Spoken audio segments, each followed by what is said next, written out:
Oke, di video kali ini saya ingin menjelaskan kepada kalian tentang apa itu hodam.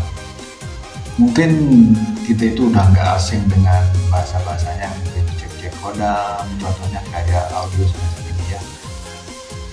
Ahmad Muhajidin kosong. Ayu ada kodam rawa rontek ya. Sari kosong.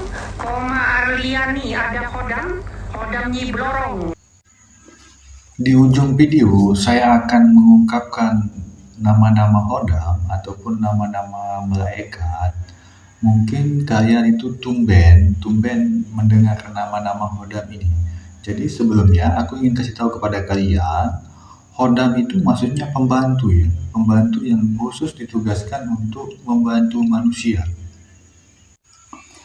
Dan kalau kita membahas tentang hodam ini nggak akan cukup seandainya kita tidak membahas tentang malaikat. Oke, kita akan membahas malaikat dulu ya dengan sesingkat-singkatnya. Jumlah malaikat yang wajib kita ketahui sebagai umat Islam itu ada 25 ya, nabi dan rasul. Sedangkan jumlah total malaikat ada yang disebutkan dalam hadis yang lama ada 124.000. Yang 124 ribunya ada rasul yang jumlahnya ada 313. Ada juga yang mengatakan pendapat lain jumlah rasul itu ada 315. Jadi, jika kita membahas tentang hodam, kita akan bahas nabi yang pertama itu Nabi Adam. Sedangkan rasul yang pertama yaitu Nabi Nuh. Untuk nabi-nabi atau rasul yang selanjutnya bisa kalian cek di tempat-tempat lain. Cuma untuk pembahasan kali ini, aku cuma membahas tentang hodam. Jadi hodam itu bukan yang semacam-macam yang di TikTok atau mungkin di tempat-tempat lain kayak macan putih, nenek moyang, kemudian jubah-jubah, jenggot-jenggotan, atau mungkin kumis-kumisan. Itu semua bohong ya.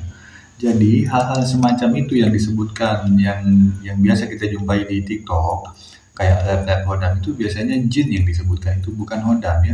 Sedangkan hodam itu sejenis malaikat yang ditugaskan khusus untuk membantu manusia. Jadi hodam itu tidak ada yang berbentuk emosi singa-singa putih. Jadi kayak semacam apa ya? Kayak kayak udah kental banget kayak gitu. "Ah, aku dirasuki oleh makhluk ini.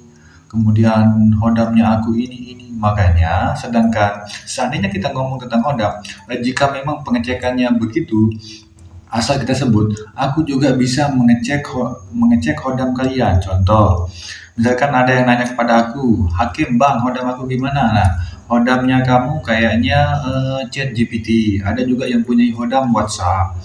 Ada juga yang mempunyai apa hodam link ID. Jadi hodam itu nggak ada semacam itu ya.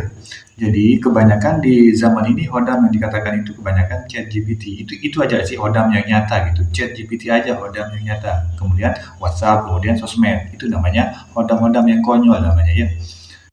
Sedangkan yang aku bahas di sini yaitu hodam yang sesungguhnya. Hodam itu sejenis malaikat yang ditugaskan untuk membantu manusia. Jadi hodam itu tidak ada yang bersifat emosional atau mungkin menjatuh-jatuhkan manusia, kemudian membuat manusia itu sakit, teraniaya, atau mungkin kita mendoakan manusia. Nggak ada semacam itu.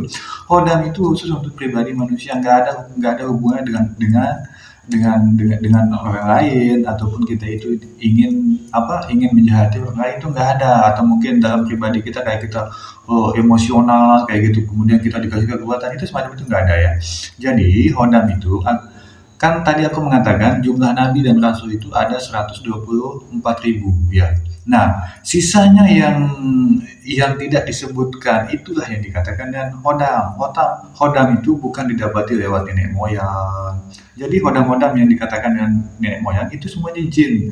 Mungkin dulu nenek nenek moyang kalian ada hubungan dengan jin atau mungkin ada perjanjian dengan jin, kemudian dia itu mengikuti kalian. Itulah yang kalian katakan hodam, tapi bukan itu. Hodam itu pembantu khusus malaikat itu ya. Jadi hodam itu ditugaskan khusus untuk membantu manusia. Hodam itu bisa kita dapat lewat ayat-ayat yang kita baca atau yang kita amalkan. Contoh, kita rajin membaca bismillah, atau mungkin membaca subhanallah, atau mungkin kita rajin membaca yasin, rajin membaca al-fatihah. Jadi lewat setiap ayat-ayat yang kita baca itu, semuanya itu ada hodamnya. Nah, hodam itu diciptakan, bukan datang dengan otomatis. Nah, hodam itu bisa kita dapatkan lewat amal-amalan yang kita baca, lewat ibadah. Itu tadi untuk pembahasan tentang hodam ya. Sedangkan untuk pembahasan lebih lanjutnya, hodam itu ada dua ya. Ada yang dikatakan dengan hodam alami dan juga hodam hak.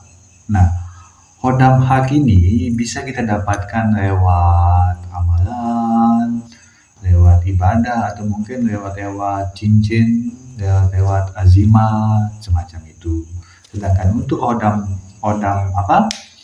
Hodam haknya itu udah otomatis. Jadi hodam itu bersifat alami dia.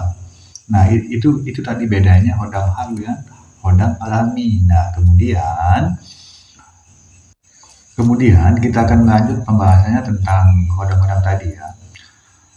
Kan di dalam Islam ada namanya doa makan, doa masuk kamar, doa mandi. Nah, ketika kalian membaca doa makan, jadi lewat doa yang kalian baca, doa makan tadi, kemudian hodam lewat ayat yang kalian baca,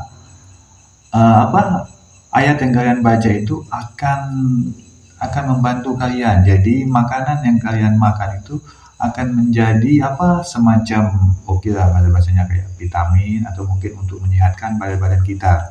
Kemudian lewat bacaan-bacaan tadi itulah yang akan menciptakan hodam-hodam. Contoh kayak doa minta rezeki. Jadi kayak hodam tadi akan membantu kita supaya kita lebih dimudahkan untuk mendapat rezeki, bukan cuma hanya membaca aja semacam itu. Jadi hodam itu akan didapat lewat ayat yang kita baca, kemudian amalan yang kita baca ya. Sedangkan tadi untuk masalah hodam itu ada dua, hodam hak dan hodam alami.